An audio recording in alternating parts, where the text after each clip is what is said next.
Good morning बच्चों। आज physics में 12th क्लास के लिए ये जो गामा फिजिक्स क्लासेज है, इसका इलेक्ट्रोस्टैटिक्स यूनिट के लिए electric charge and electric field का दूसरा वीडियो आ रहा है। फर्स्ट वीडियो में कुछ बच्चों ने ये बताया था कि बोर्ड पर जो लिखा है वो साफ दिख नहीं रहा है। इसके लिए हम प्रयास कर रहे हैं कि ये प्रॉब्लम रिमूव हो जाए। आप भी अपने वीडियो का पिक्सल थोड़ा हाई करके देखिए, उससे प्रॉब्लम रिमूव हो जाती है। जिन बच्चों ने फर्स्ट वीडियो नहीं देखा था वो ऊपर आई बटन में उसको क्लिक करें तो फर्स्ट वीडियो आ जाएगा, और सीधे आप डायरेक्ट भी सर्च कर सकते हैं gamma physics classes bye Ramashankar Singh. आज का टॉपिक है vector form of Coulomb's law.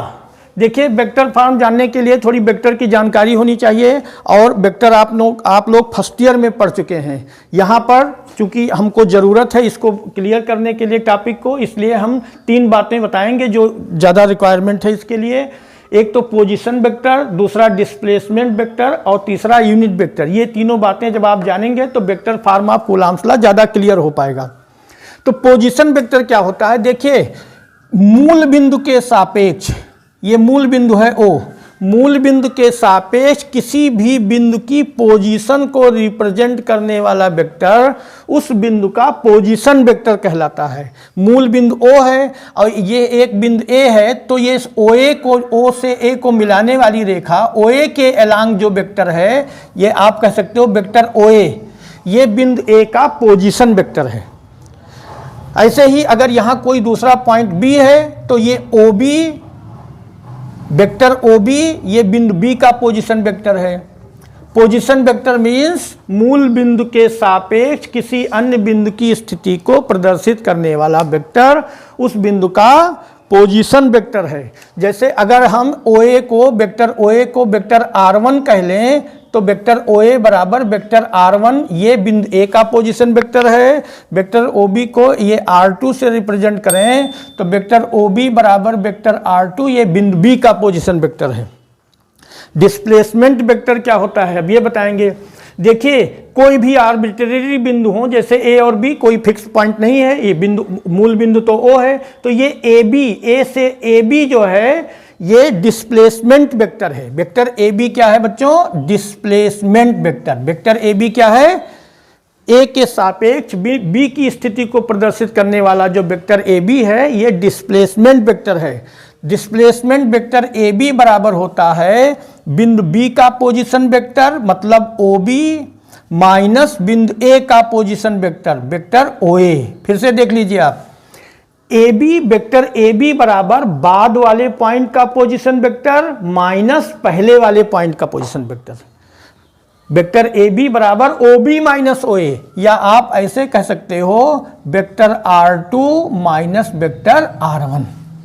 ऐसे ही अगर हम BA कहें, एक उदाहरण दे रहे हैं, वेक्टर BA कहें तो बाद वाला पॉइंट है A, तो A का position vector OA minus OB, या ये हो जाएगा R1, vector R1 minus vector R2। तो ये क्लियर हुआ। Position vector, displacement vector. Unit vector की बात करते हैं। यूनिट वेक्टर का मतलब होता है, देखिए मान लो किसी OA डायरेक्शन में यूनिट वेक्टर की बात करें तो यूनिट वेक्टर R1 का यूनिट वेक्टर होगा vector R1 upon mod of vector R1। किसी वेक्टर की दिशा में इकाई सदिश बराबर वह वेक्टर बटे उस वेक्टर का मॉड, परिमाण, तो यूनिट वेक्टर हो गया। तो ये तीनों बातें आपको पहले से मालूम भी था फर्स्ट ईयर में, लेकिन फिर भी हमने बता दिया कि पोजीशन वेक्टर, डिस्प्लेसमेंट वेक्टर और यूनिट वेक्टर अब क्लियर हो गया।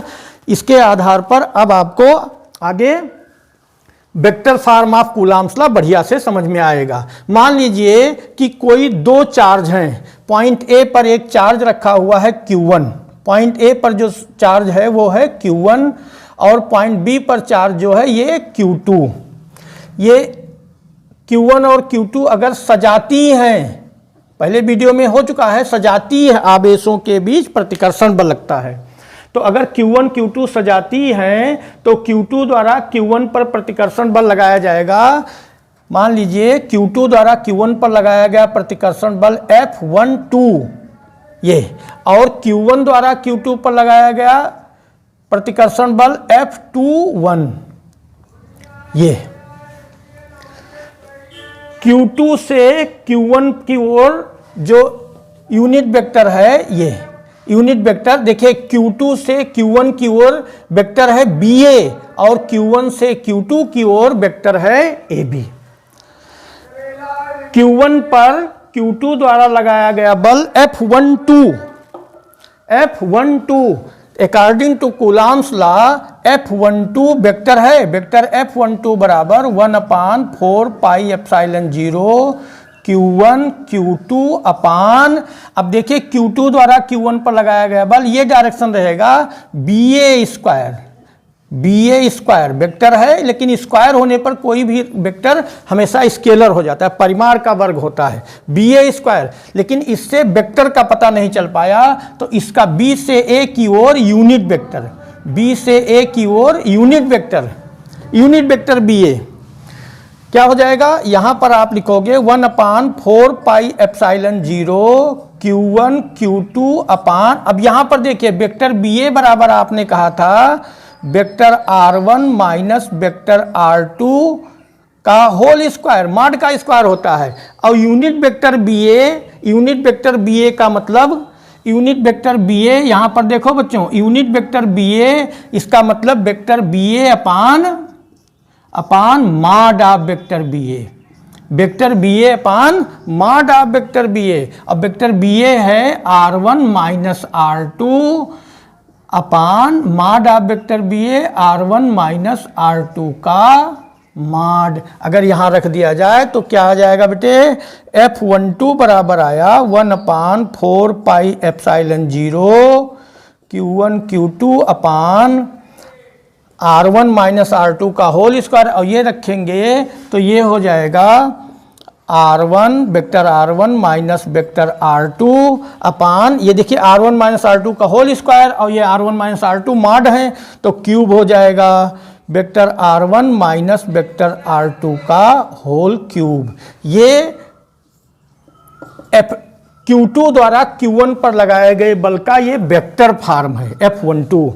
इसी प्रकार Q1 द्वारा Q2 पर लगाया गया बल F21 अगर हम कहें, F21 बराबर 1/4 पाई एप्सिलॉन 0 Q1 Q2 अपान, अब यहाँ पर देखिए Q1 द्वारा Q2 पर जब बल की बात कर रहे हैं तो वेक्टर AB आएगा, और वेक्टर AB बराबर OB माइनस OA मतलब R2 माइनस R1, तो यहाँ हो जाएगा बेटे R2 माइनस R1 का होल क्यूब, यहाँ पहले था R1 माइनस R2, यहाँ R2 माइनस R1, और ये हो जाएगा vector R2 minus vector R1। ठीक है, देखिए अगर हम ये वेक्टर है ना, vector R2 minus vector R1, अगर माइनस कॉमन ले लें बाहर तो ये vector R1 minus vector R2 हो जाएगा, तो आप कह सकते हो वेक्टर F21 बराबर minus 1/4 pi epsilon 0 Q1 Q2 अपान मॉड में R2 माइनस R1 और R1 माइनस R2 का मॉड एक ही रहता है, मॉड पर कोई फर्क नहीं पड़ेगा, तो ये आप लिख सकते हो vector R1 minus vector R2 का होल क्यूब, और यहाँ माइनस कॉमन लिया जा चुका है तो ये आ गया vector R1 minus vector R2। अब आप इन दोनों इक्वेशंस को देखिए, F12 बराबर इतना है, F21 बराबर इतना है, इसमें माइनस लगा है, बाकी सारी क्वांटिटी वही है। तो इक्वेशन फर्स्ट और सेकंड को अगर हम देखें, from equation first and second क्या हो जाएगा, F12 बराबर माइनस F21। ये न्यूटन का गति विषयक तृतीय नियम है। तो क्या तय हुआ, ये जो कूलॉम्स लॉ है ये न्यूटन के थर्ड लॉ को फॉलो करता है, होल्ड करता है। ठीक, यहां तक आपके समझ में आई बात। अब देखिए अगर मान लीजिए ये टॉपिक हो गया, इसमें कोई अगर आपको दिक्कत आएगी तो आप कमेंट करिए, वीडियो देखिए, कमेंट करिए, हम उसको दूर करेंगे हर हालत में। अच्छा, अब मान लीजिए कि बहुत सारे चार्ज हैं, आवेशों का कोई निकाय है, बहुत सारे आवेशों के कारण कोई, इसको कहेंगे अध्यारोपण का सिद्धांत है, माने आवेश, बहुत सारे आवेश है तो अध्यारोपण है, अध्यारोपण सुपरपोजिशन, अध्यारोपण अगर है, बहुत सारे आवेश अगर हैं तो ये अध्यारोपण हो गया। क्या हो गया बेटे, अध्यारोपण, सुपरपोजिशन हो गया। अगर किसी निकाय में बहुत से आवेश हैं तो उन सभी आवेशों के कारण किसी एक आवेश पर लगने वाला परिणामी बल अलग अलग आवेशों के कारण उस आवेश पर लगने वाले बलों का वेक्टर सम होता है। अलग अलग आवेशों के कारण उस अकेले आवेश पर लगने वाले बलों का वेक्टर सम होता है। जैसे हम एक एग्जांपल लेंगे, आप बढ़िया समझ जाएंगे। मान लीजिए ये कोई आवेशों का निकाय है, एक आवेश, चलो इसको हम Q1 कह देते हैं। ये Q1 चार्ज है, ये Q2 है, ये Q3 है, ये Q4 है, ये Q5 है, ये Q6 है। तो इस चार्ज Q1 पर लगने वाला नेट बल इन सभी आवेशों के कारण इस पर लगाए गए बलों का वेक्टर सम होगा, सदिश योग होगा। ठीक, वेक्टर के हिसाब से सम कर लेंगे, कोई दिक्कत नहीं रह जाएगी। तो ये बात क्लियर हो गई। अच्छा, अब देखिए कूलाम्स लॉ की कुछ सीमाएं हैं, लिमिटेशंस हैं। कूलाम्स लॉ की सीमा क्या है? देखिए, कूलाम्स लॉ केवल स्थिर आवेशों के बीच कार्य करता है। अगर आवेश गतिमान है तो कूलाम्स लॉ होल्ड नहीं करेगा। एक तो ये हो गया। दूसरा, कूलाम्स लॉ में आपने ये देखा, अभी प्रूव किया, F12 बराबर F21, माने आवेश, एक आवेश द्वारा दूसरे पर लगाया गया बल दूसरे आवेश द्वारा पहले पर लगाए गए बल के बराबर होता है, बस दिशा अपोजिट होती है। माइनस साइन का मतलब दिशा अपोजिट होती है। इसका मतलब दो बिंदु आवेशों के बीच लगने वाला बल परिमाण में बराबर होता है, दिशाएं एक दूसरे के विपरीत होती हैं। जितना पहला चार्ज दूसरे पर जितना फोर्स लगाएगा, दूसरा चार्ज भी पहले पर उतना ही फोर्स लगाएगा। दो बातें हो गई। और तीसरी बात यह है कि कूलाम्स लॉ नाभिकीय दूरियों में कार्य नहीं कर रहे। नाभिक के अंदर कूलाम 10 की पावर, नाभिक का आकार, नाभिक की त्रिज्या का कोटिमान 10 की पावर -15 मीटर होता है। माने इससे कम दूरी है अगर दो आवेशों के बीच, तो इसमें कूलाम लॉ होल्ड नहीं करेगा। तो ये 3 पॉइंट हैं जो लिमिटेशंस हैं कूलाम्स लॉ की। पहला पॉइंट ये है कि कूलाम्स लॉ केवल स्टेशनरी चार्ज के बीच कार्य करता है, और वो भी पॉइंट होना चाहिए, एक ही बिंदु पर सारा चार्ज कलेक्ट होना चाहिए। दूसरा, किन्हीं दो आवेशों के बीच लगने वाला कूलाम लॉ, किन्हीं दो आवेशों के बीच लगने वाला कूलाम्बिक बल एक दूसरे के बराबर और विपरीत दिशा में होता है। और तीसरा, कूलाम्स लॉ नाभिकीय दूरियों में कार्य नहीं करता है। 3 बातें हो गई। अब देखिए, अगर मान लीजिए कि दो कंडक्टर हैं, दो कंडक्टर एक जैसे, दोनों कंडक्टर एक जैसे हैं और उन पर चार्ज मान लो अलग अलग है, चार्ज का परिमाण अलग अलग है, लेकिन दोनों कंडक्टर एक जैसे हैं, सिमिलर हैं। अगर चार्ज का परिमाण अलग अलग है, मान लीजिए शेप कोई भी हो लेकिन एक ही जैसे दोनों हो, एक चार्ज, एक कंडक्टर ये, दूसरा कंडक्टर ये है, इस पर मान लीजिए Q1 चार्ज है, इस पर मान लीजिए Q2 चार्ज है। अगर इन दोनों चालकों को किसी तार से जोड़ें या एक दूसरे से डायरेक्ट स्पर्श कराएं तो दोनों पर आवेशों का मान बराबर हो जाएगा। और ये दोनों के आवेश अगर Q1 डैश बराबर Q2 डैश, आवेशों के मान बराबर हो जाएंगे। Q1 डैश बराबर Q2 डैश बराबर इन दोनों के योग का आधा आधा हो जाएगा। बच्चों, दोनों पर आवेश बराबर हो जाएगा और दोनों के योग का आधा आधा हो जाएगा, लेकिन कंडीशन क्या है? दोनों चालक एक जैसे हों। तो इतनी बातें क्लियर हो गई, टॉपिक क्लियर हो गया। ये बच्चों कूलाम्स लॉ से रिलेटेड ये क्वेश्चन करवा रहे हैं जो NCERT में भी है। देखिए क्वेश्चन देखिए, 3 आवेश Q1, Q2, Q3 पर विचार कीजिए जिसमें प्रत्येक Q के बराबर है तथा L भुजा वाले समबाहु त्रिभुज के शीर्षों पर स्थित हैं। ये तीनों आवेश Q1, Q2 और Q3 ये L भुजा वाले एक समबाहु त्रिभुज के, ये L भुजा है समबाहु त्रिभुज की, L भुजा वाले समबाहु त्रिभुज के कोनों पर स्थित हैं।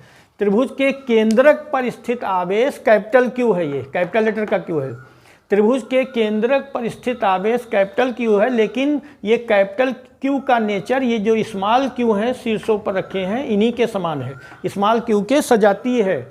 इस पर कितना बल कार्य कर रहा है, इस पर लगने वाला परिणामी बल हमें निकालना है। तो कैपिटल Q चार्ज त्रिभुज के केंद्रक पर है। केंद्रक माने होता है शीर्षों से सम्मुख भुजाओं पर डाले गए लंबों का प्रतिच्छेद बिंदु। तो शीर्ष ए से सम्मुख भुजा BC पर हम लंब डाल देते हैं। शीर्ष ए से सम्मुख भुजा BC पर हमने लंब डाल दिया तो ये हो गया AD कह लेते हैं, चलो AD। ऐसे ही शीर्ष C से सम्मुख भुजा AB पर लंब डाल दिया तो ये CE, और शीर्ष B से सम्मुख भुजा AC पर लंब डाल दिया तो ये हो गया BG। अब ये तीनों लंब जहां एक दूसरे को प्रतिच्छेदित कर रहे हैं, चलो इस बिंदु को हम मान लेते हैं प्रतिच्छेद बिंदु O है, यही त्रिभुज का केंद्रक है। यहाँ पर कैपिटल Q चार्ज रखा है। यहाँ पर रखा चार्ज कितना है बेटे? कैपिटल Q, जो स्मॉल q के सजातीय है, उसी नेचर का है। जिस नेचर का स्मॉल q है उसी नेचर का कैपिटल Q भी है। ये जो केंद्रक होता है ये लंबों का प्रतिच्छेद बिंदु होता है और शीर्ष से केंद्रक की दूरी ये जो लंब है इसकी 2/3 होती है। माने AO डिस्टेंस AD का 2/3 है, ऐसे ही CO डिस्टेंस CE का 2/3 है, ऐसे ही BO डिस्टेंस BG का 2/3 है। अगर आधार की तरफ से चलेंगे तो 1/3 हो जाएगा। तो ये समबाहु त्रिभुज है। समबाहु त्रिभुज का प्रत्येक कोण 60 डिग्री का होता है। यहाँ पर देखिए, यहाँ चार्ज Q रखा है, स्मॉल q बिंदु A पर रखा है, कैपिटल Q केंद्रक O पर रखा है। तो AO डिस्टेंस हमको नहीं मालूम है। AO डिस्टेंस पता कर लिया जाए तो AO डिस्टेंस जब पता हो जाएगा तो चार्ज मालूम है, डिस्टेंस मालूम है, कूलाम का नियम लगा देंगे। AO डिस्टेंस मालूम करने के लिए इस त्रिभुज को हम देखते हैं, त्रिभुज ADC। ये समकोण त्रिभुज है। कौन सा त्रिभुज? समकोण त्रिभुज। कौन सा? समकोण त्रिभुज ADC में ये वाला एंगल, ये समबाहु त्रिभुज है तो प्रत्येक कोण 60 अंश का है। AD अगर हमको पता हो जाए तो AO जो है वो AD का 2/3 है। तो AD पता करना है, AC मालूम है। AD/AC क्या हो जाएगा बेटे? AD/AC इस वाले कोण के लिए लंब बटे कर्ण। लंब बटे कर्ण क्या होता है? Sine theta. तो साइन 60 हो गया। AD बराबर AC का मान मालूम है, L है, तो AD बराबर L और साइन 60 होता है √3/2। AD मालूम हो गया। इसलिए AO क्या होगा?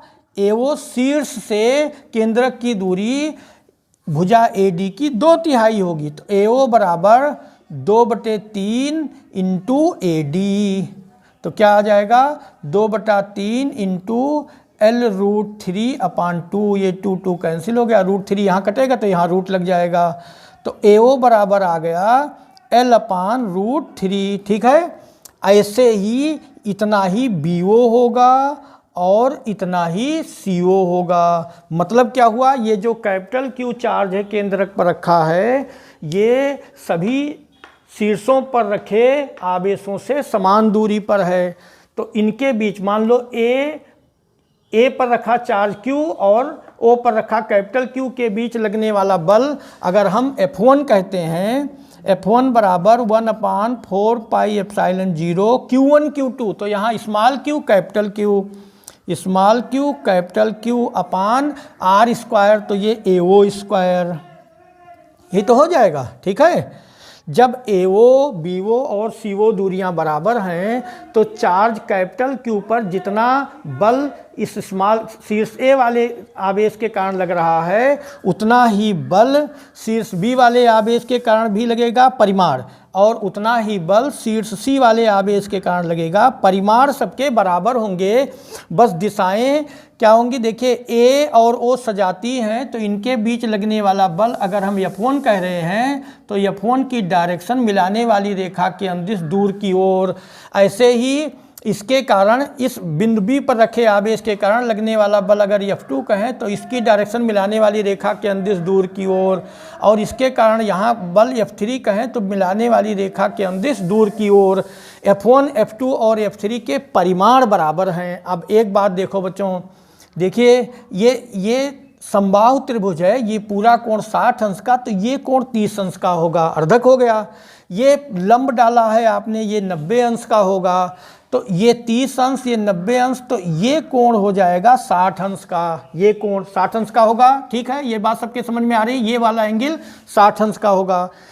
F3 का OA दिशा में अगर घटक वियोजित करें, F3 का OA दिशा में वियोजित घटक, F3 का OA दिशा में वियोजित घटक F3 डैश कह लें, F3 डैश बराबर F3 cos 60, F3 cos 60, F3 F1 F2 F3 परिमाण में बराबर है, तो इनको हम F ही मान लेते हैं, तो ये हो जाएगा F, और cos 60 होता है 1/2, तो F/2। देखिए F3 का OA दिशा में घटक हो गया F/2, ऐसे ही F2 का OA दिशा में घटक वियोजित करें, अगर हम इसको हम F2 डैश कह लें, तो ये भी F/2 हो जाएगा। इसका मतलब OA दिशा में इन दोनों बलों का जो घटक है, इन दोनों बलों का OA दिशा में जो घटक है, उसको हम अगर F डैश कह लें, तो ये F3 dash plus F2 dash, F/2 plus F/2 बराबर F। OA दिशा में F2 और F3 का जो परिणामी है ये F लग रहा है, और OD दिशा में जो F1 बल लग रहा है ये भी परिमाण में F के बराबर है। इसका मतलब बिंदु O पर दो बल बराबर और विपरीत दिशा में लग रहे हैं, इधर F और अपोजिट दिशा में भी F, तो नेट बल कितना हो जाएगा? 0। अर्थात केंद्रक पर रखे आवेश कैपिटल Q पर लगने वाला नेट बल 0 हो जाएगा। ठीक, समझ में आ गया?